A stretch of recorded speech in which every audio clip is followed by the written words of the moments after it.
आप सभी को मेरे इस चैनल मेथड वाला में स्वागत करता हूं। आई होप कि आप लोग बहुत ही अच्छे होंगे, स्टडी अच्छे से कर रहे होंगे और स्वस्थ होंगे। जैसा कि बच्चों आप सभी जानते हैं कि मैं एवरीडे आपके लिए जो है कि एनसीईआरटी क्लास मैथमेटिक्स का सिलेबस लेके आता हूं। आज भी मैं जो है कि एनसीईआरटी क्लास 10th का मैथमेटिक्स सिलेबस लेके आया हूँ और आज का हमारा जो टॉपिक है अर्थमेटिक प्रोग्रेशन है। अर्थमेटिक प्रोग्रेशन, जी आपने सुना, सही सुना। अर्थमेटिक प्रोग्रेशन एक ऐसा चैप्टर है कि आपसे मैं बता दूं कि ये जो है कि खासकर अधिकतर एग्जाम में जो है कि इससे रिलेटेड क्वेश्चन पूछे जाते हैं। हाँ, एक और बात कि आप सोच रहे होंगे कि यहाँ जो है कि आपका जो है कि क्लास 10th तक ही अर्थमेटिक प्रोग्रेशन के बारे में पढ़ना है, तो नहीं, ये आपका पीछा जो है कि 11th क्लास तक नहीं छोड़ेगा। इट मीन्स आपको सीक्वेंस और सीरीज चैप्टर का नाम होगा सीक्वेंस एंड सीरीज। उस चैप्टर में 11th क्लास में आप इस चैप्टर के बारे में जरूर पढ़िएगा। और खासकर अधिकतर जनरल कंपटीशन एग्जाम होता है, उसमें भी खासकर इस चैप्टर से क्वेश्चंस आते हैं। तो चलिए हम वीडियो को देर ना करते हुए अपने चैप्टर को चालू करते हैं। आज का जो चैप्टर है, आज जो हम चैप्टर में पढ़ेंगे, आज हम लोग इंट्रो ही पढ़ेंगे दोस्तों। इंट्रो मीन्स आप जानते ही हैं, परिचय होता है। तो आज हम लोग इंट्रोडक्शन पढ़ेंगे चैप्टर का और नेक्स्ट डे से जो है कि हम लोग जो एक्सरसाइज करेंगे। तो चलिए हम शुरू करते हैं। अर्थमेटिक प्रोग्रेशन, अर्थमेटिक प्रोग्रेशन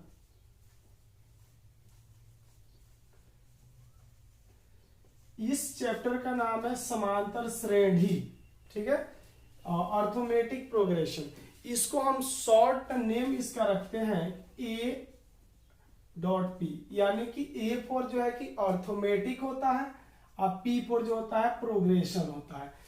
ठीक है, शॉर्ट नेम जो होता है अर्थमेटिक प्रोग्रेशन का वो होता है AP।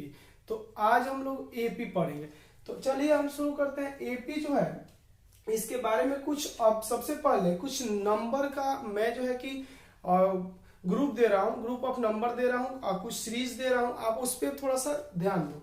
जैसे कि मैंने एक नंबर लिया यहाँ पे, फर्स्ट 1, 2, 3, 4, 5, 6, 7, 8 यहाँ dot dot dot dot infinite तक एक ये मैंने आपको नंबर दिया।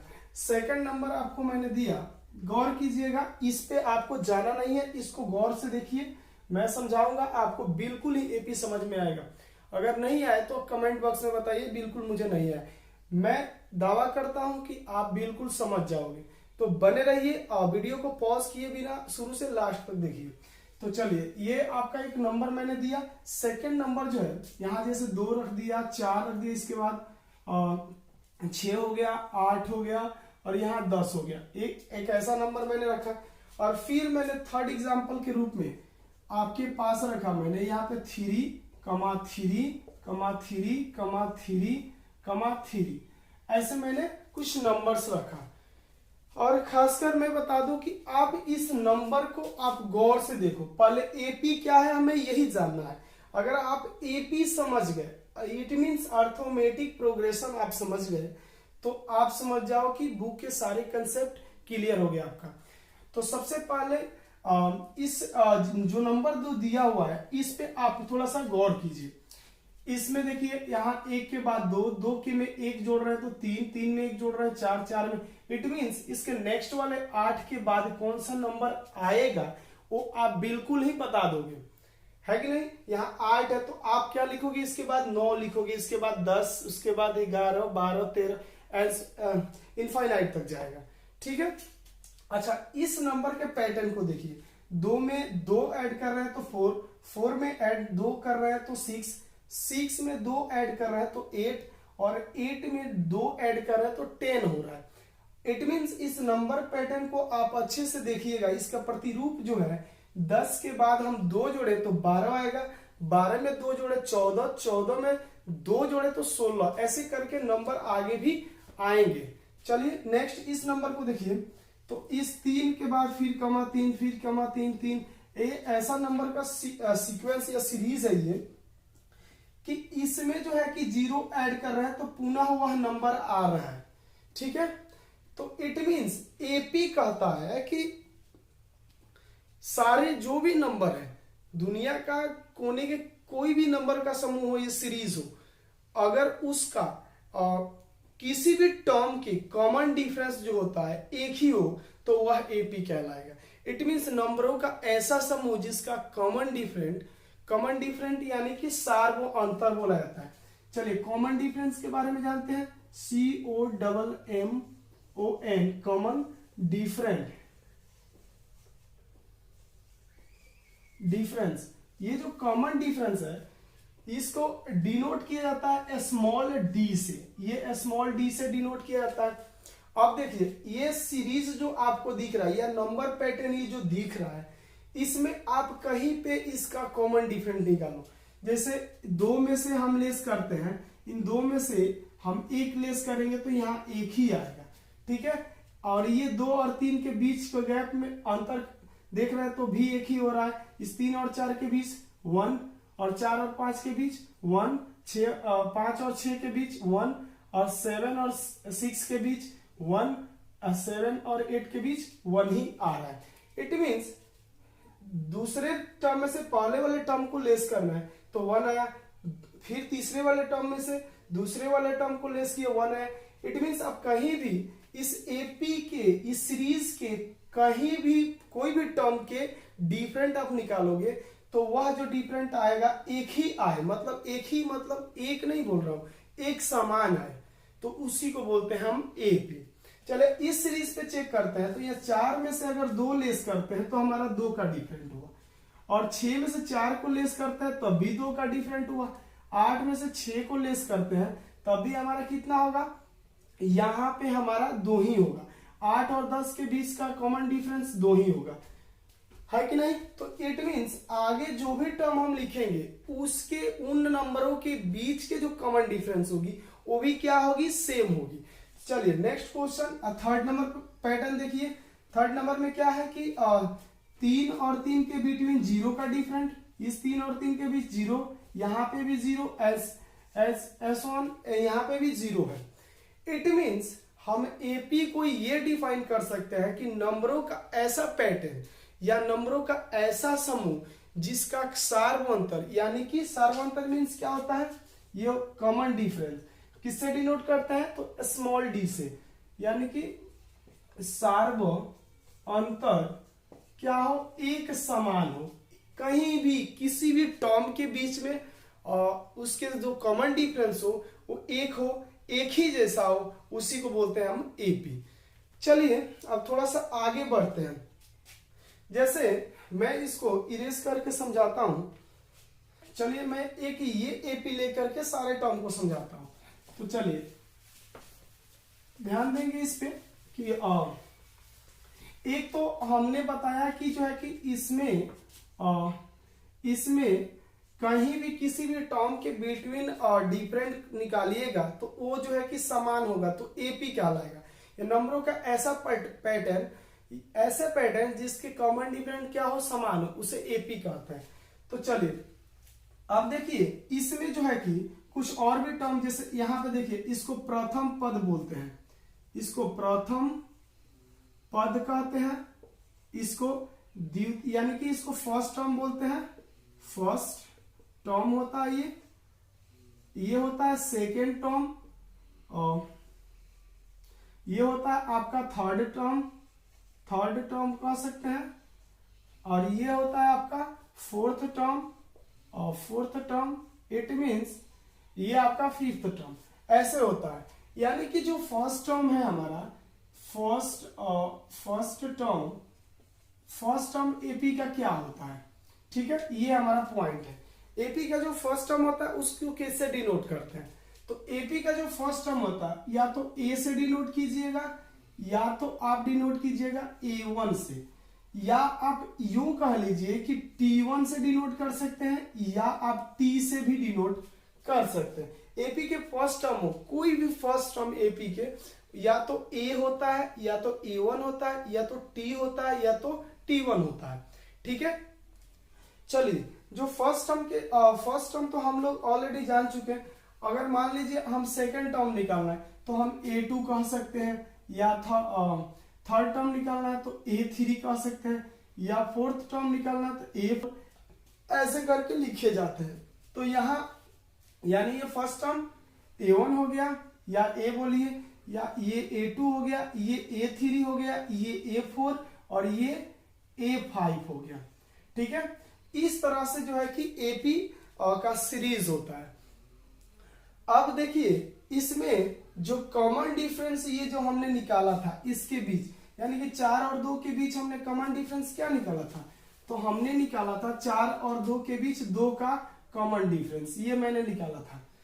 तो इसके जर्नल टर्म क्या होते हैं कॉमन डिफरेंस के, तो कॉमन डिफरेंस का जर्नल टर्म जो होता है यूं ऐसे कह लीजिए कि जनरल टर्म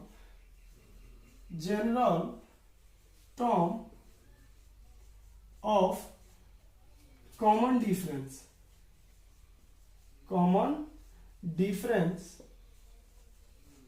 ठीक है। तो कॉमन डिफरेंस को हम जानते हैं कि किससे डिनोट करते हैं, कॉमन डिफरेंस को हम डिनोट करते हैं स्मॉल d से। तो कॉमन डिफरेंस के जनरल टर्म जो होता है an+1, अब माइनस होता है an, इट मीन्स इसको हम कह सकते हैं कि जो भी हम टर्म ले रहे हैं उसमें एक अधिक टर्म और उसमें से वो जिस टर्म को लिए हैं उसको घटाएंगे तो वो होगा क्या हमारा common difference. It means D के ऐसे बहुत से फॉर्मूला निकल के आ जाएगा। यहाँ पे डी इक्वल्स टू होता है या T2 माइनस T1, या डी इक्वल्स टू होता है T3 माइनस T2, यहाँ पे डी इक्वल्स टू हो जाएगा T4 माइनस T3, या डी इक्वल्स टू हो जाएगा T5 माइनस T4। ऐसे करके डी के जो कॉमन डिफरेंस जो होगा ऐसे बहुत से फॉर्मूला बनाए जा सकते हैं। ठीक है, तो चलिए थोड़ा सा आगे की तरफ बढ़ते हैं कि आगे हम लोग को क्या क्या और जानना जरूरी है। तो ये तो आपका हो गया डी और फर्स्ट टर्म और क्या डी कॉमन डिफरेंस। अब हम जानते हैं कि जो है कि एपी को हम कैसे फाइंड करते हैं, हाउ टू फाइंड एपी। ठीक है, तो एपी अगर फाइंड करना है तो ध्यान दीजिएगा, एपी फाइंड करने के लिए आप नोट करते जाइएगा। ये आपका जो है कि इंट्रोडक्शन चैप्टर है, अगर एक बार आप इसको अच्छे से पढ़ लिए तो आपको किसी प्रकार की दिक्कत नहीं होगी एपी में, मैं कह रहा हूं। तो ध्यान दीजिए, तो सबसे पहले कि हाउ टू फाइंड एपी, ये हमारा टॉपिक है, how to find AP. AP को कैसे प्राप्त करें, तो ध्यान दीजिएगा, अगर एपी में आपको क्या मालूम हो, फर्स्ट टर्म मालूम हो। पहला बात कि फर्स्ट टर्म जो है आपको पता होनी चाहिए।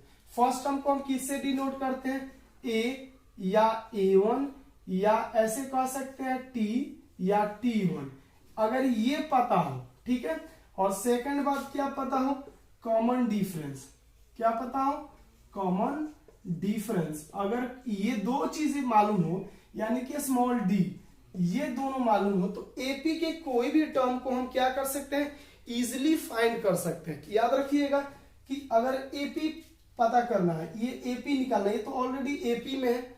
अगर दो चीज हमें इसमें पता हो, पहला पद तो ये हो गया, और दूसरा बात क्या हो कि दो पदों के बीच का सारमोल था। ठीक है, जैसे 4 में से हमने 2 घटाया, कितना हो जाएगा, तो 2 हो जाएगा। तो ये डी हो गया और ए हो गया हमारा 2। तो अगर ये दोनों हमारे पास रहेगा, कौन कौन, तो फर्स्ट टर्म और कॉमन डिफरेंस, तो हम इजिली एपी को फाइंड कर सकते हैं। चलिए, ये तो हो गया एपी को फाइंड करना। और एपी का जनरल टर्म होता कैसा है ये भी जानना जरूरी है। ये बहुत ही इंपॉर्टेंट जो है कि इंट्रो का पार्ट है, एपी का जनरल टर्म।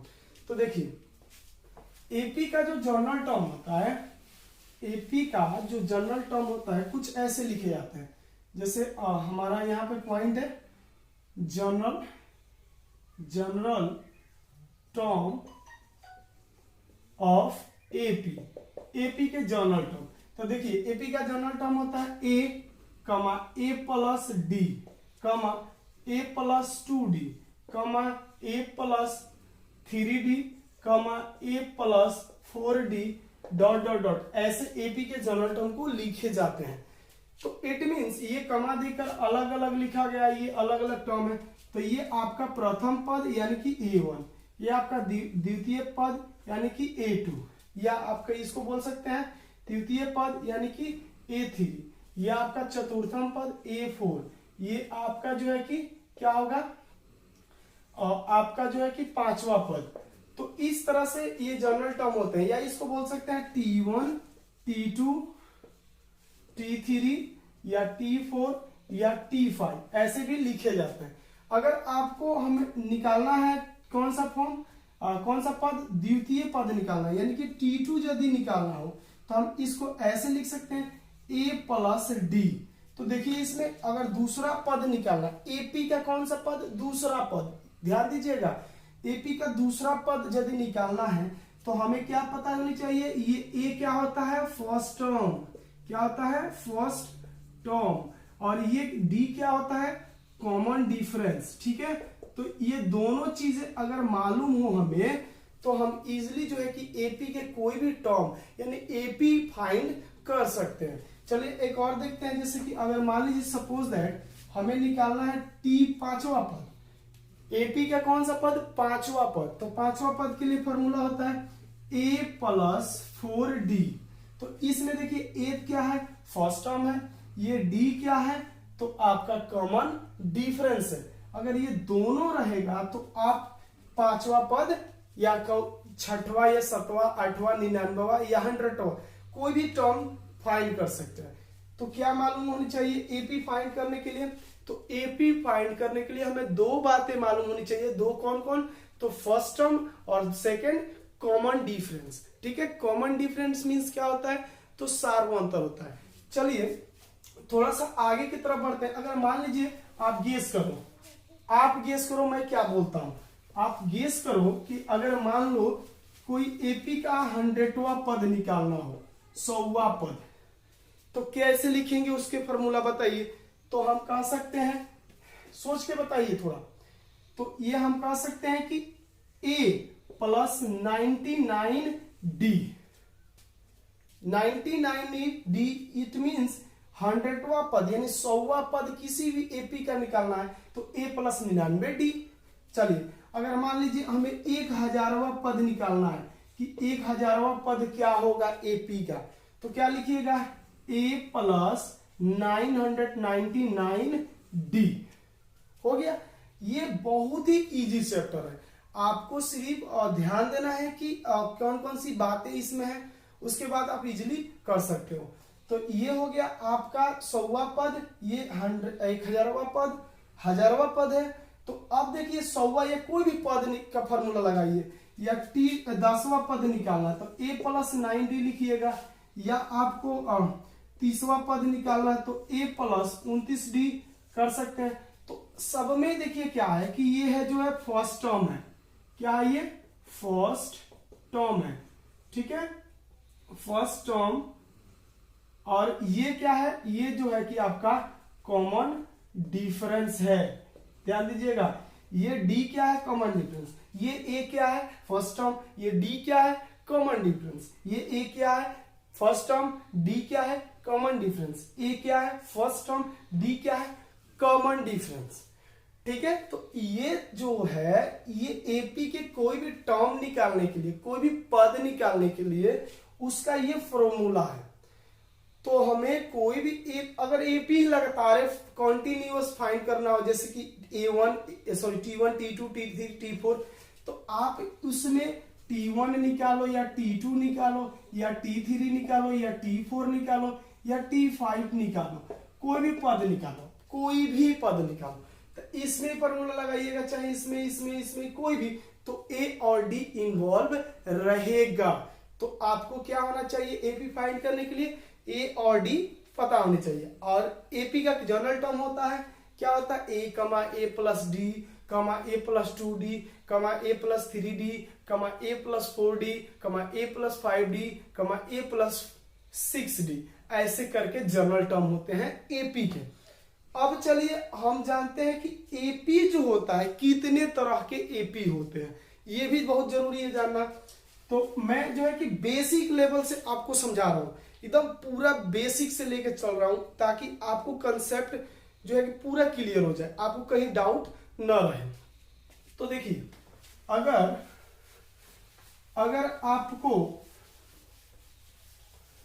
पूछा जाए कि काइंड्स ऑफ एपी बताओ, काइंड्स ऑफ एपी यानी कि एपी के प्रकार बताओ, ठीक है। तो एपी कितने तरह के होते हैं? 2 तरह के होते हैं। चलिए मैं 2 एग्जांपल देके समझाता हूं। एक पहला होता है फाइनाइट एपी। क्या होता है? फाइनाइट एपी, ठीक है। फाइनाइट एपी क्या होता है? तो ध्यान दीजिएगा, जैसे मैंने लिखा 2, 4, 6, 8, 10 और यहां लिख दिया मैंने 12, ठीक है।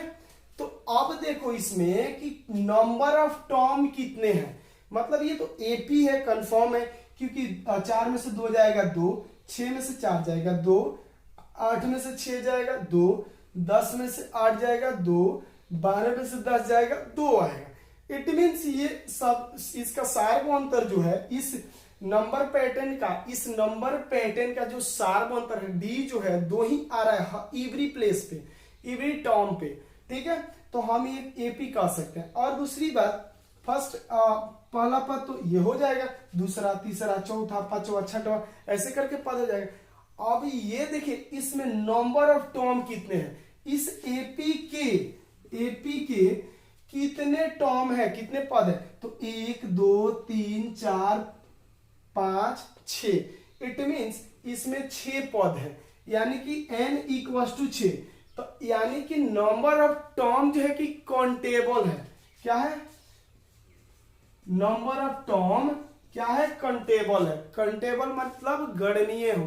कोई भी एपी जिसके नंबर ऑफ टर्म क्या हो? काउंटेबल हो, मतलब गणनीय हो, गिना जा सके, मतलब उसके एपी के पद गिन सके, उसको बोलते हैं फाइनाइट एपी। एक एपी होता है इनफाइनाइट एपी। जैसे देख लो second number example, infinite AP. तो इनफाइनाइट एपी कैसा होता है? यहां 1 लिख दिया, 2 3 4 5 6 7 डॉट डॉट डॉट डॉट। अब तो पता नहीं इसमें 1 2 3 4 5 6 7, अब 7 पद लिख दिए हैं। अब आगे डॉट डॉट कर दिया तो कहां तक ये समाप्त होगा, इसका कोई कैलकुलेशन हमारे पास नहीं है। इसी को बोलते हैं इनफाइनाइट एपी, जिसका नंबर ऑफ टर्म जो है क्या हो? नंबर ऑफ टर्म अनकाउंटेबल हो, मतलब गिना नहीं जा सके, ठीक है। तो ये तो बातें हो गई आपका एपी के टाइप। अगर मान लीजिए कि यहां से लेकर के इस एपी को 1 2 3 4 5 6 इस नंबर पैटर्न को हमें ऐड करना हो, जोड़ के बताना हो कि ये कितना योग है इसका, यानी कि 4 2 6 6 6 12, अब 12 8 20 20 10 30 30 और 30 और 12 कितना होगा? 42।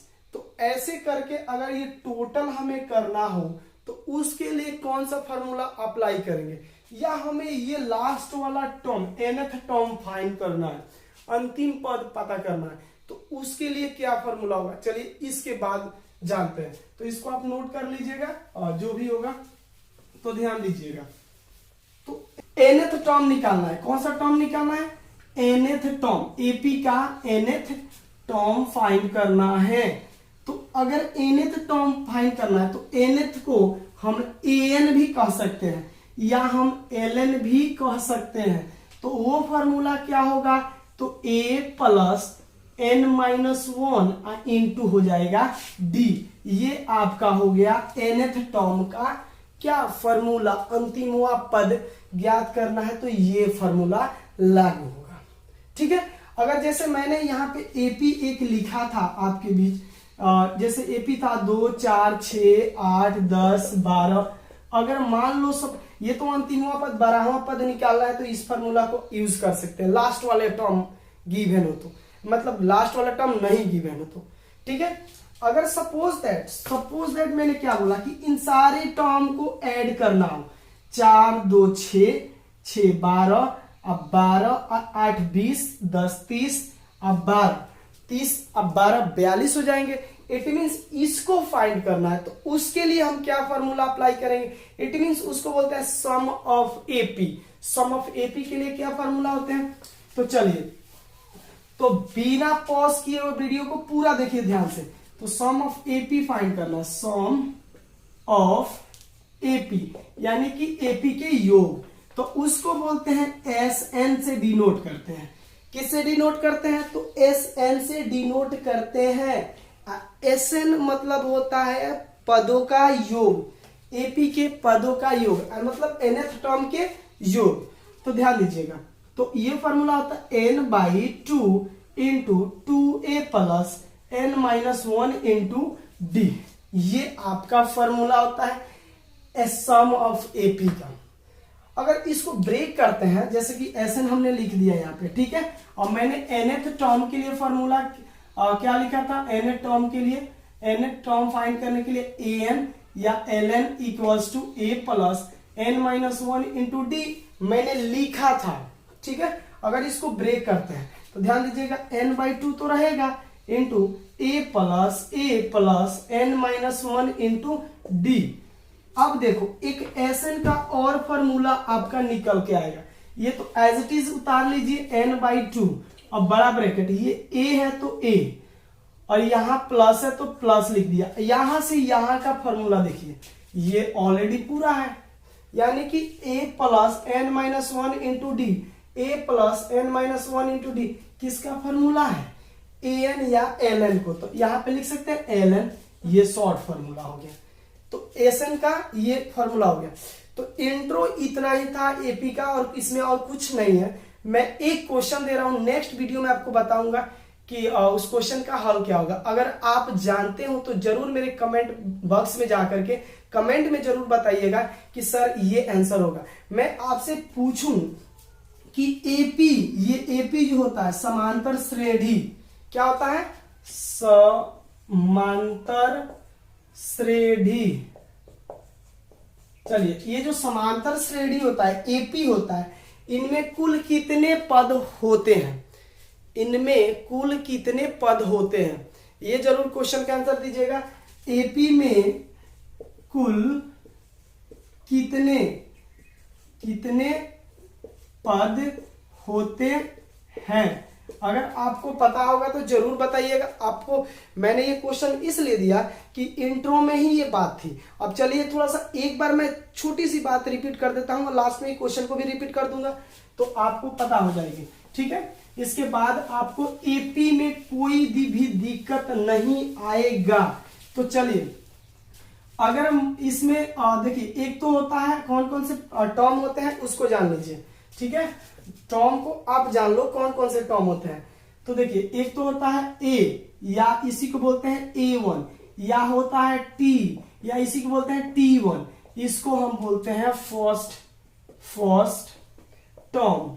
क्या बोलते हैं? फर्स्ट टर्म, यानी कि प्रथम पद, ठीक है, ये होता है। एक तो पहला ये हो गया, और सेकेंड जो होता है आपका डी होता है, जो स्मॉल डी से डिनोट किया जाता है। इसका इंग्लिश होता है कॉमन। क्या होता है? Difference, common difference. It means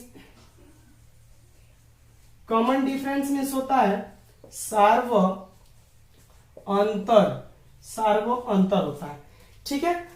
तो ये तो फर्स्ट हो गया, ये सेकंड हो गया। अब तो थर्ड जो होता है, एक होता है एन, इसको बोलते हैं नंबर ऑफ टर्म, यानी कि पदों की संख्या। ये हो गया, यानी कि ईपी में हम जो है 3 पद देख लिए।